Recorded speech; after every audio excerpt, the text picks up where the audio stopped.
इस वीडियो को देखें, इसे लाइक करें, इसे शेयर करें, इसे तमाम लोगों तक पहुंचाएं और आप अपने कमेंट से हमें Contact ज़रूर आगाह कीजिए ताकि हम मज़ीद अपने वीडियोज़ 034682075551. में बेहतरी पैदा।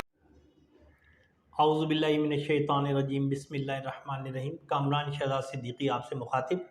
हमारे गुफ्तगू का जो उन्वान है वो है रूल्स ऑफ लॉ और पाकिस्तान।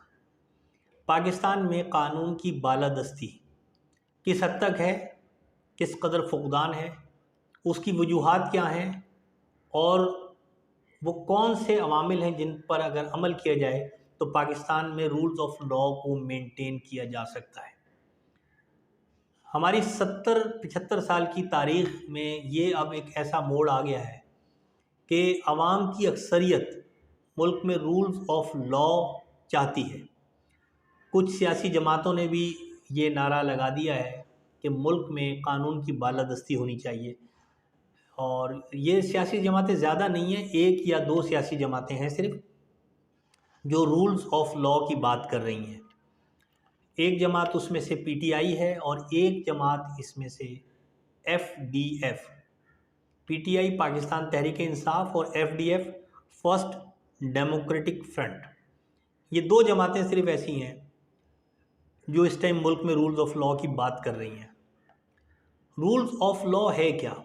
रूल्स ऑफ लॉ यानी कि मुल्क में कानून की अमलदारी हो, कानून सबसे ऊपर हो और पूरा मुल्क के तमाम इदारे, मुल्क का तमाम इंतज़ाम और मुल्क के तमाम लोग बाशिंदे, खा वो किसी दर्जे पे भी रहते हों, वो कानून के ताबे हों, कानून को जवाबदेह हों। कोई शख्स और कोई इदारा कानून से बालादस्त ना हो।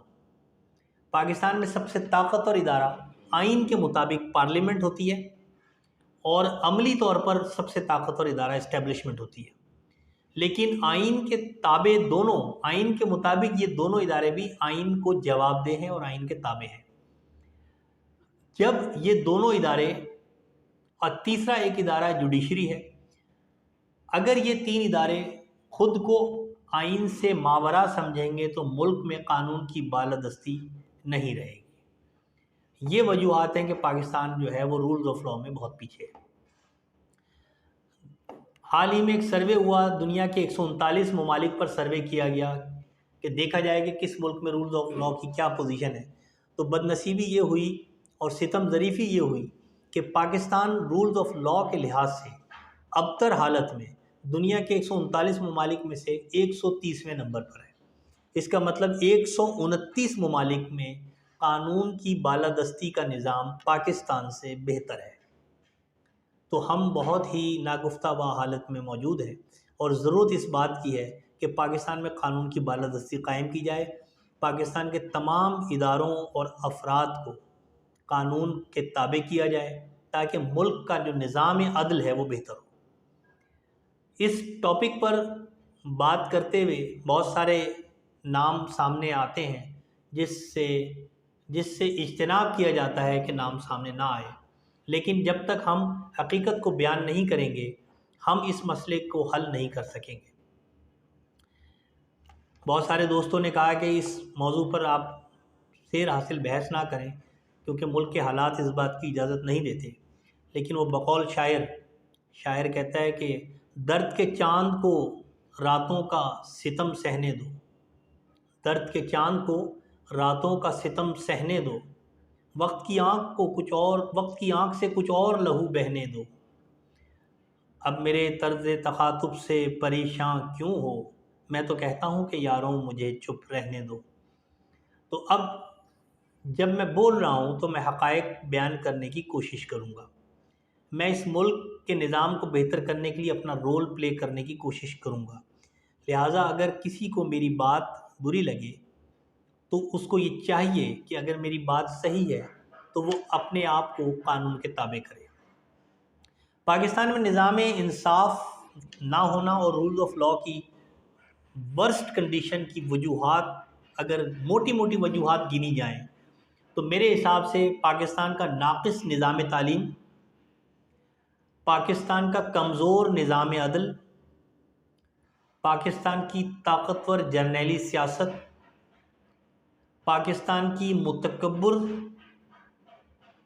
ब्यूरोक्रेसी, पाकिस्तान की कमज़ोर और मफाद परस्त पार्लियामेंट और पाकिस्तान की गैर जमहूरी सियासी जमातें, ये जो 6 इंग्रेडिएंट्स हैं, ये जो 6 फैक्टर्स हैं इस मुल्क के, ये इस मुल्क में रूल्स ऑफ लॉ को पामाल कर रहे हैं। नाक़िस निज़ाम तालीम, पाकिस्तान में निज़ाम तालीम इंतहाई अबतर है। अपॉइंटमेंट्स जितनी भी होती हैं वो डीमेरिट होती हैं, मेरिट के ख़िलाफ़ होती हैं। पाकिस्तान का जो एग्ज़ामिनेशन सिस्टम है वो इंतहाई बोगस और वरसुदा है। नकल के रुझान को परवान चढ़ाया जा रहा है। असातिज़ा नाअहल होते हैं और ज़्यादातर बहुत सारे असातिज़ा अहल भी हैं इस मुल्क में, मैं उनकी बात नहीं कर रहा। मैं उनकी बात कर रहा हूँ जो नाअहल असातिज़ा हैं, जो पढ़ाने का शौक़ नहीं रखते, तनख्वाह और मराद के लिए सियासी वाबस्तगियों की वजह से भर्ती हो जाते हैं। वो अपॉइंटमेंट उनकी किसी जगह होती है और वो कहीं और रहे होते हैं और उनके अकाउंट में पैसे आ रहे होते हैं। बलूचिस्तान और अंदरूनी सिंध भरा पड़ा है इन मिसालों से कि जहाँ पर जो है घोस्ट मुलाजिमीन जो है टीचिंग के नाम पर पैसा ले रहे हैं और कौम का मुस्तकबिल जो है वो ताबनाक होने के बजाय तारीक होता चला जा रहा है। फिर हमारा जो सिलेबस है, कैरिकुलम, उसमें हमारे पूरे कैरिकुलम को आप देख लें, कहीं पे भी कानून और इंसाफ पर कोई जो है वो तरबियत नहीं दी जा रही। होना ये चाहिए कि हमारे 9th-10th के तलबा और तालिबात को और कॉलेजेस के तलबा और तालिबात को कानून और आइन का बाकायदा एक सब्जेक्ट पढ़ाया जाए, ताकि उनके अंदर ये शऊर पैदा हो कि आपने एक बाअमल, ज़िम्मेदार और कानून के ताबे शहरी बनना है। हमारे यहाँ ऐसा कोई रिवाज नहीं है। हमारे यहाँ लोग MA कर लेते हैं, उनको कानून का नहीं पता होता, उनको आइन का नहीं पता होता, उनको कानून की पासदारी का शऊर नहीं होता है। वो कानून तोड़ के ख़ुद को ज़्यादा मोतबर समझते हैं। तो ये हमारे निज़ाम तालीम का फ़ॉल्ट है, ये हमारे कैरिकुलम का फ़ॉल्ट है। इस पर कोई तवज्जो नहीं दी जा रही। जो सियासी जमात इक़्तिदार में आने के बाद रूल्स ऑफ लॉ पर काम करेगी, उसका पहला जो उसका फ़ोकस हो वो निज़ाम तालीम की इस्लाहात हो। हमारे यहाँ भर्ती मेरिट्स पे होनी चाहिए, काबिल और जफ़ाकश और मेहनती असातिज़ा अपॉइंट किए जाएँ, असातिज़ा को मराद ज़्यादा दी जाएँ, स्कूलों का और कॉलेजों का जो इन्वायरमेंट है वो बेहतर किया जाए, स्कूल, कॉलेज और यूनिवर्सिटी में कानून की पासदारी की जाए, वहाँ पर कोई भी ऐसी हरकत ना तलबा और तालिबात को करने दी जाए, ना असातिज़ा और इंतज़ामिया करें जिससे अखलाकी बेरारवी जो है वो पैदा हो। जैसा कि अभी भावलपुर की इस्लामिया यूनिवर्सिटी का एक वाक़या आपके सामने आ गया, इससे पहले गोमल यूनिवर्सिटी का एक वाक़या आपके सामने आया है। ये सब क्या होता है?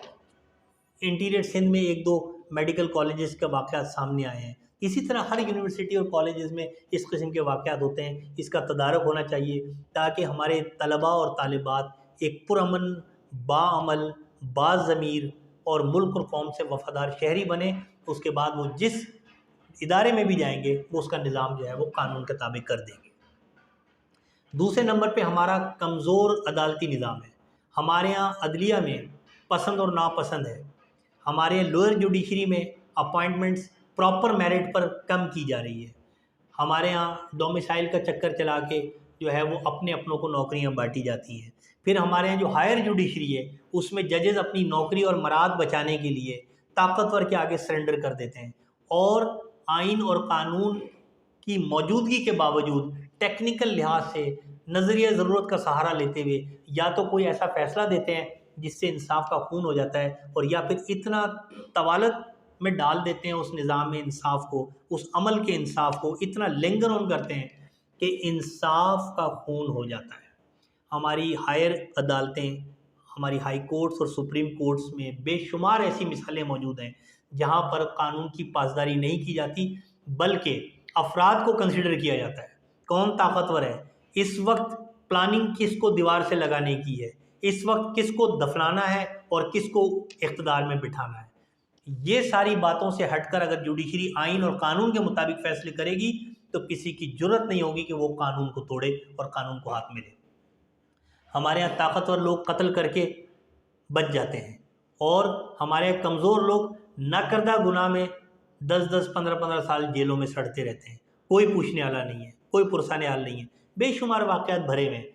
कोयटा में एक सार्जेंट को जिस तरह से मारा गया और उसके बाद जो अदालत ने फैसला किया, इसी तरीके से कराची, पंजाब में, लाहौर में, सिंध में, पूरे बलूचिस्तान में, पूरे KPK में आप देखें किस किस्म के हमारे वाक़यात होते हैं और हमारी अदालतें क्या करती हैं। ये पाकिस्तान वाहिद मुल्क है जहाँ पर इलेक्शन होता है और इलेक्शन में इलेक्शन रूल्स की वायलेशन करके एक ताकतवर आदमी जो है वो जीत जाता है, और जो ईमानदार होता है वो उस इलेक्शन की कारकर्दगी को, उस प्रोसेस को चैलेंज करता है। अदालत स्टे दे देती है जीतने वाले को, और 4-4 साल तक लोग बेईमानी करके इलेक्शन जीत के इक़्तिदार का मज़ा लेते हैं, और जो रूल्स ऑफ लॉ पर चलने की कोशिश करता है वो 4-4, 5-5 साल तक अदालत के चक्कर लगाता है, उसको इंसाफ नहीं मिलता, और नतीजा क्या होता है, सारी प्रोसीडिंग जो है वो अकारत चली जाती है। मतलब पाकिस्तान में होना ये चाहिए कि इधर किसी ने कानून तोड़ा और इधर उसको कानून ने पकड़ लिया, लेकिन हमारे यहाँ नहीं होता। हमारे यहाँ हुकूमतें चलती हैं स्टे ऑर्डर पर। हमारे यहाँ ज़मीन पर कब्जा करके मकान बना लेते हैं और स्टे लेकर 20-20 साल तक केस चलते हैं और अदालतों में तारीखें लग रही होती हैं। तो नाक़िस और कमज़ोर अदालती निज़ाम भी रूल्स ऑफ लॉ के रास्ते में बहुत बड़ी रुकावट है। हमारे यहाँ अदालतों को चाहिए कि जो मुअज़्ज़ज़ जज साहिबान हैं वो आइन और कानून के मुताबिक फ़ैसला करें, फ़ैसला चाहे किसी के भी ख़िलाफ़ हो जाए, और इससे क़तई नज़र उनको ना किसी इदारे से घबराना चाहिए, ना किसी फ़र्द से डरना चाहिए, लेकिन ऐसा नहीं होता। इसकी इस्लाह की भी अशद ज़रूरत है। नंबर 3, ताकतवर जर्नैली सियासत। पाकिस्तान का हम सब के दिलों की धड़कन जो इदारा है वो पाकिस्तान की फ़ौज है। हम अपनी फ़ौज से बेपनाह मोहब्बत करते हैं और हमें करनी चाहिए, क्योंकि ताकतवर फ़ौज मुल्क की सरहदों की सलामती की ज़मानत होती है। लेकिन हमारे इस मुक़द्दस इदारे के कुछ मफाद परस्त जर्नैल्स ने इस मुल्क के इस इदारे को दागदार करने की कोशिश की है और अपनी ताकत के ज़ोर पर पाकिस्तान के जमहूरी निज़ाम को तहबाला किया है। मिसालें हमारे यहाँ भरी पड़ी हैं। हमारे मुल्क के इक़्तिदार पर शब खून मारा जाता है, और शब खून मारने के बाद अदालतें उसको प्रोटेक्ट करती हैं, और मफाद परस्त सियासतदान उन फ़ौजी मफाद परस्त जर्नैलों के शाना बशाना खड़े होके उनके राग को गाना शुरू कर देते हैं, जिससे मुल्क की जमहूरियत का गला घोंट दिया जाता है। होना ये चाहिए कि पाकिस्तान का ये मुक़द्दस तरीन और पाकिस्तान का महबूब तरीन इदारा जिसको हम फ़ौज कहते हैं, उसके जर्नैल्स जितने भी हों वो अपनी जंगी सलाहियतों को पर ज़ोर दें, अपने जो हरबी मामलात हैं उसको देखें, अपने मुल्क की तस्खीर, अपने मुल्क के दिफा को मुसख्खर ना होने दें, अपने मुल्क के दिफा को नाकाबिल तस्खीर करें, ना कि अपने मुल्क के जमहूरी निज़ाम को मुसख्खर कर दें, अपने मुल्क की पार्लियामेंट को फ़तह कर लें या अपने मुल्क के निज़ाम को तहबाला कर दें। जब तक हमारे मुल्क के उस किस्म की सोच रखने वाले जर्नैल सियासत से दूर नहीं होंगे, इस मुल्क में रूल ऑफ लॉ कायम नहीं रह सकता। हमारे सामने बहुत सारी माजी की मिसालें हैं। आप जनरल कमर बाजवा से लेकर आप ऊपर चले जाएं, जनरल अयूब खान तक, हमारे यहाँ इन जर्नैल्स ने सियासत में दखल अंदाजी की और हमारे सियासतदानों को इस्तेमाल किया और जमहूरियत को पनपने नहीं दिया। तो हमारे इस किस्म के सोच रखने वाले ताकतवर जर्नैल्स को चाहिए कि उनको भी कानून के ताबे लाया जाए। इसके लिए आर्टिकल 243 आइन में मौजूद है कि वफाकी हुकूमत के ताबे होंगे तमाम दिफाई इदारे। हो ये रहा है कि दिफाई इदारे के ताबे हो जाती है पूरी गवर्नमेंट। इस चीज़ को ख़त्म होना पड़ेगा। ये थोड़ी सी कड़वी बात है, लेकिन इस मुल्क के लिए करनी ज़रूरी है। देखें, पाकिस्तान सबसे अहम है, उसके बाद पाकिस्तान का आइन अहम है, उसके बाद पाकिस्तान के इदारे अहम हैं। तो इदारे जो हैं वो पाकिस्तान के ताबे हैं, इदारों के ऊपर पाकिस्तान है। पाकिस्तान होगा तो पाकिस्तान के इदारे होंगे। हम पाकिस्तान को बर्बाद नहीं कर सकते इदारों की फेवर में, तो इदारों को आइन के ताबे लाना ज़रूरी है। फिर चौथे नंबर पे जो है वो है हमारे मुतकब्बर बैरोक्रेसी। हमारा जो कमिश्नरी निज़ाम है, जो assistant commissioner, deputy commissioner, commissioners, secretaries, हमारे एसपीज़, एएसपीज़, डीएसपीज़, डीआईजीज़, जितने भी कमीशन्ड ऑफिसर्स हैं, हमारे यहाँ उनके अंदर बहुत ज़्यादा तकब्बुर पाया जाता है। वो CSS और PSS करके अपने आप को कोई और दुनिया की मखलूक समझने लगते हैं। उनको ये थॉट्स दी जाती हैं कि तुम गुलामी पर हुकूमत करने के लिए पोस्ट किए गए हो। वो आम आवाम के मसाइल हल नहीं करते बल्कि हाकिम बन जाते हैं। उनके तकब्बुर उनके अंदर आ जाता है। असिस्टेंट कमिश्नर जो कि 17 ग्रेड का होता है, 17 ग्रेड के ऑफिसर को आपने डबल डोर केबिन दी हुई होती है। क्यों दी हुई होती है? उसको बेपनाह पेट्रोल और गनमैन और मुहाफिज क्यों? एक 17 ग्रेड के ऑफिसर को, जबकि एक 20 ग्रेड का जो डिग्री कॉलेज का प्रिंसिपल है उसको तो आपने गाड़ी तक नहीं दी हुई है। ये किस किस्म की डिस्क्रिमिनेशन है? ये नहीं होनी चाहिए। ये निज़ाम ख़त्म करना होगा। हमारी ब्यूरोक्रेसी को आवाम की खिदमत के लिए पोस्ट होना पड़ेगा। हमारी ब्यूरोक्रेसी को ये सोच देनी होगी कि तुम you can go to serve for nation, not to rule over the nation. और इसके लिए भी हमारा जो पहला वो पॉइंट है निज़ाम तालीम, उसको बेहतर करना होगा। स्कूल और कॉलेजेस में आपको ये सोच देनी होगी कि आपने खिदमत के लिए जाना है। Enter to learn, go to serve for nation. तो मुतकब्बर ब्यूरोक्रेसी को कानून के ताबे लाना होगा। इन ऑफिसर्स को आवाम को जवाबदेह होना पड़ेगा। आवाम के मसाइल हल करने के लिए हर वक्त तैयार रहना पड़ेगा। फिर उसके बाद है हमारी इंतहाई कमज़ोर पार्लियामेंट। हमारे नाअहल सियासतदान अपनी करप्शन छुपाने के लिए हर मजबूत इदारे और फ़र्द की आगोश में चले जाते हैं और फिर उनके हाथों खिलौना बन जाते हैं। हमारी पार्लियामेंट को आइन के बाद सबसे सुप्रीम होना पड़ेगा। पार्लियामेंट तमाम इदारों की माँ होती है, लेकिन हमारे मुल्क में देखा गया है कि एक फ़र्द पूरी पार्लियामेंट को अपनी मर्ज़ी के मुताबिक चलने पर मजबूर कर देता है। ये चीज़ ख़त्म होनी चाहिए।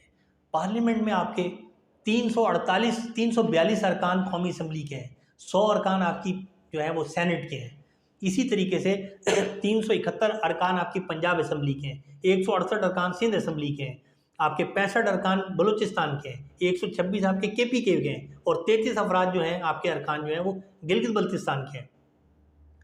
इन सब को एक ऐसा ताकतवर पार्लियामेंट बनाना होगा कि वो पार्लियामेंट अपने टेनओवर में आवाम के मसाइल हल करे, ना कि सिर्फ अपनी तनख्वाह और मराद को डबल कर दे और अपने मफादात के लिए कानून साजी करे कि नैब का कानून बदल दिया, अब जवाबदेही का कानून बदल दिया, अब FIA का कानून बदल दिया।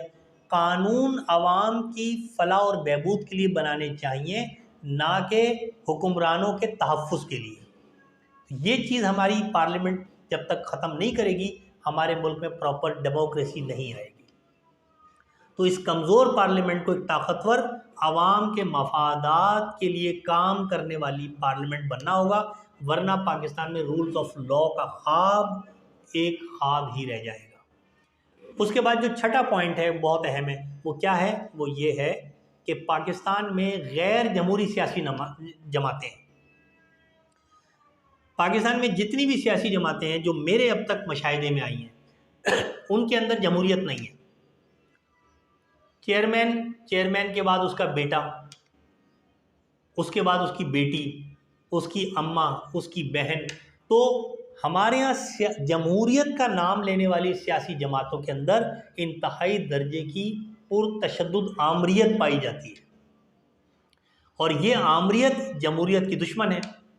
आप बताएं किसी जमात में ऐसा है कि एक सिवाय जमात इस्लामी के, मैं जमात इस्लामी का मेंबर नहीं हूँ लेकिन मैं बात कर रहा हूँ निज़ाम पर, सिवाय जमात इस्लामी में मैंने देखा है कि वहाँ पर एक अमीर मुंतखब होता है 4 या 5 साल के लिए, उसके बाद उसका बेटा या बेटी नहीं आते, फिर कोई और अमीर बन जाता है और उस अमीर की तरबियत कारकुन के दौर से चल रही होती है। 25-25, 30-30, 40-40 साल की तरबियत के बाद वो जमात का अमीर बनता है और उसके बाद ख़त्म, उसके बाद वो आम कारकुन होता है।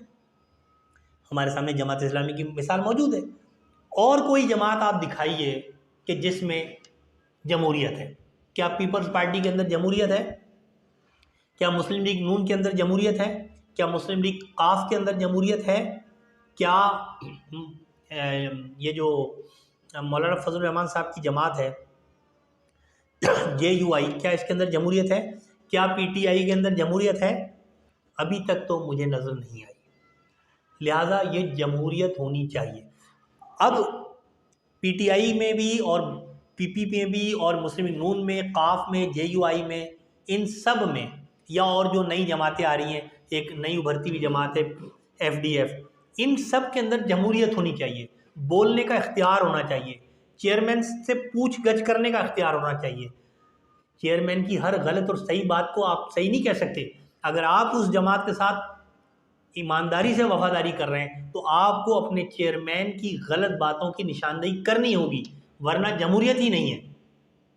हमारे यहाँ जो कल्चर है कि चेयरमैन ने जो कह दिया बस वही सही है, तो ये चीज़, ये सोच, ये जमहूरी सोच के खिलाफ है। यानी अगर मैं पढ़ा लिखा आदमी हूँ तो क्या मेरे जमात का चेयरमैन कोई गलती नहीं कर सकता? तो मेरा काम नहीं कि मैं उसको सॉर्ट आउट करूँ। अगर हज़रत उमर फारूक आज़म से पूछा जा सकता है कि तुमने ये कुर्ता किस कपड़े से बनाया, और पूछने वाली एक गरीब औरत है, तो ये जमहूरियत की बेहतरीन मिसाल है। आप अपने चेयरमैन से पूछ सकते हैं, आप अपनी जो कोर कमेटी है उससे पूछ सकते हैं कि ये काम आपने गलत किया, ये क्यों किया है। और कमेटी और चेयरमैन को चाहिए कि वो इसको अपनी अना का मसला ना बनाए और जवाब दे, या तो उस गलती को तस्लीम करे या फिर मुतमईन करे। तो जमहूरियत इस तरह से पनपेगी और रूल्स ऑफ लॉ की इस तरीके से बतदरीज इम्प्लीमेंट होगी इस पाकिस्तान में। अगर हम ये काम नहीं कर सकते तो फिर हम रूल ऑफ लॉ का नाम भी ना लें और इसकी बात भी ना करें। हमारे यहाँ इलेक्शन का निज़ाम इतना बोगस है, 5-5 करोड़ रुपया खर्च करते हैं कौमी असम्बली के इलेक्शन में, और खर्च करने की लिमिट 15 लाख रुपए है। कानून पहले से इलेक्शन कमीशन को ही चाहिए कि स्ट्रिक्ट एक्शन ले कि जिस एमएनए ने अपने इलेक्शन में 15 लाख से 1 रुपया ज़्यादा खर्च किया है, it is the duty of the election commission to declare defeat of that candidate, उसको डिस्क्वालीफाई करें, तब जाके ये खरीदो फरोख्त ख़त्म होगी। लेकिन पाकिस्तान में करोड़ करोड़, 2-2 करोड़, 5-5 करोड़, 30-30 करोड़ रुपए देकर एमएनए और सेनेटर को खरीदा जाता है और फिर हुकूमतें बनाई जाती हैं और तोड़ दी जाती हैं। हॉर्स ट्रेडिंग होती है, छांगा मांगा की सियासत होती है, क्या कुछ नहीं होता हमारे यहाँ पे। ये चीज़ें नहीं होनी चाहिए। 15 लाख से ज़्यादा खर्चा एमएनए के इलेक्शन पे नहीं होना चाहिए ताकि आम आदमी इलेक्शन लड़ सके। जो जमात इस स्टैंड पर खड़ी होगी वो जमहूरियत की असल दावेदार होगी।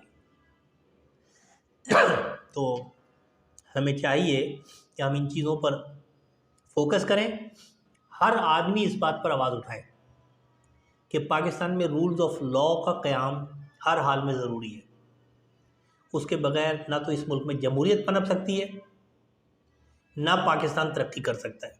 मुझे उम्मीद है कि आपको हमारी बात अच्छी लगेगी। इस बात को आगे बढ़ाएं, इसको हर आदमी को बताएं ताकि हर आवाज़ इस पर लब्बैक कहे।